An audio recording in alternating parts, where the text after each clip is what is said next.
ओम नमो भगवते वासुदेवाय नमो। दर्शक भाई बहन बंधु एवं माताओं,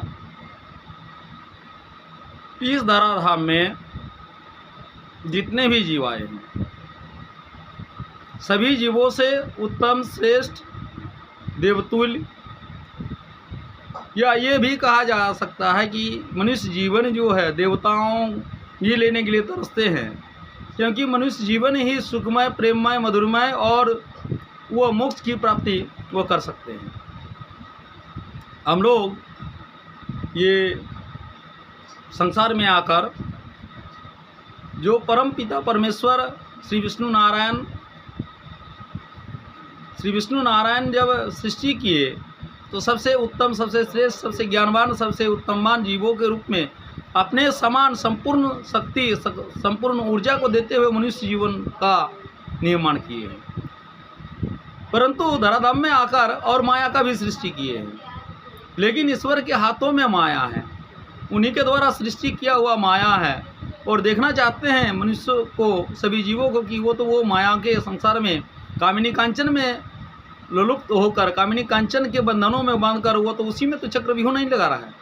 अगर कामिनी कांचन के चक्रव्यूह में वो फंस जाते हैं तो तरह तरह के कामनाओं में घिरकर वो दुख, दर्द, कष्ट, रोग, शोक, व्याधि, जराएं, तरह तरह के कष्ट उनको आते रहते हैं। परंतु हम सभी ईश्वर के संतान हैं, सच्चित आनंद, सच्चिदानंद यानी परमेश्वर श्री विष्णु नारायण के संतान हैं।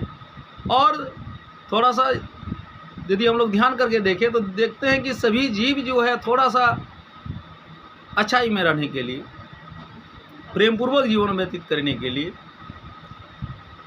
वो तरह तरह के काम करते हैं, प्रेममय जीवन जीने के लिए और चित्त में सदा आनंद पाने के लिए, आनंद के खोज में, अपने सुख के खोज में वो भटकते रहते हैं।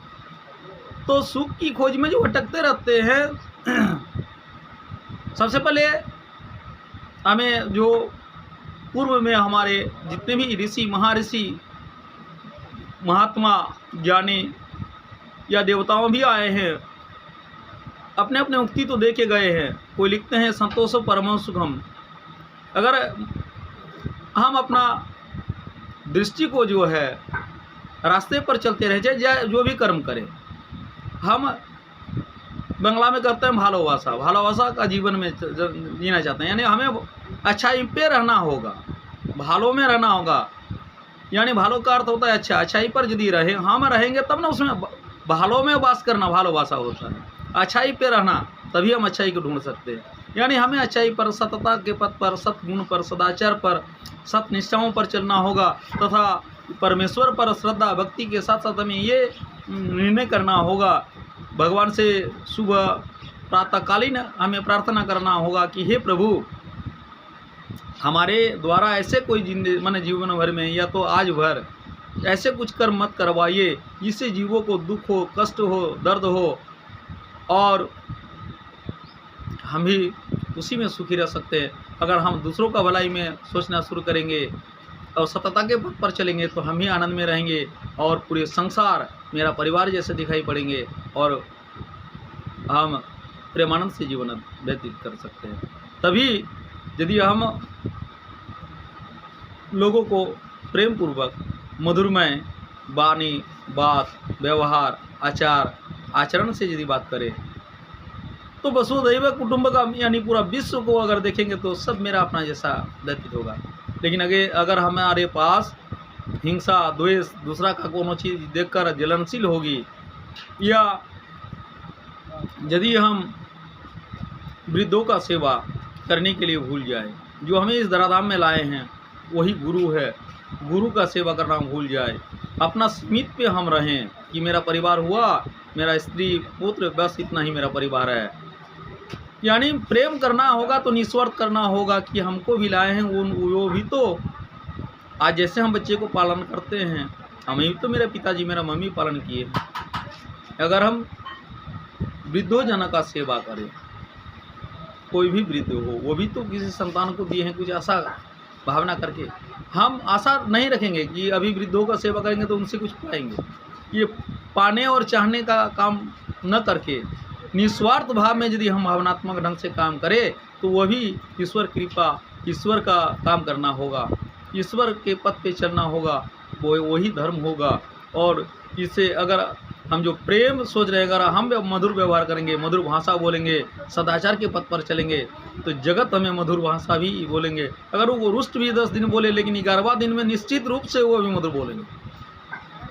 ये यदि व्यवहारिकता पथ पर चले तो अवश्य हमें मधुरमय, प्रेममय, आनंदमय संसार में हम जी पाएंगे तथा अंत में हमें परमेश्वर की प्राप्ति निश्चित रूप से होगी। एगो कहावत में है, दिया तले अंधेरा। इसका अर्थ होता है कि हमारे पास सब कुछ ईश्वर ने अपना तेज, अपना शक्ति सभी कुछ दिए। हमारे पास ईश्वर है, सिर्फ हमें यादगार करना होगा, हमें उनका नाम मनन करना होगा, मन मन में उनको ध्यान करना होगा। अगर इस पथ पर चले तो निश्चित रूप से हम प्रेममय, सुखमय, आनंदमय संस्कार से भरपूर होकर हम अपना परिवार, बाल बच्चे सबको चला सकेंगे। और घर आएंगे तो घर में ऐसा लगेगा कि हम स्वर्ग से भी ऊंचा स्थान पर रह रहे हैं।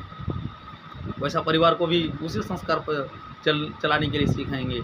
उसी पथ पर अगर हम करेंगे तो हमारा देखा देखिए हमारा बच्चे सीखेंगे, परिवार भी सीख जाएगा। दर्शक भाई बहन, बंधु एवं माताओं से विशेष आग्रह है कि जो सिर्फ वीडियो को देखते हैं, चैनल को अभी तक सब्सक्राइब नहीं किए हैं, उनसे आग्रह करते हैं please subscribe my channel, like and share और अपना प्यार कमेंट में जरूर दीजिएगा। ओम भगवते वासुदेवाय नमः।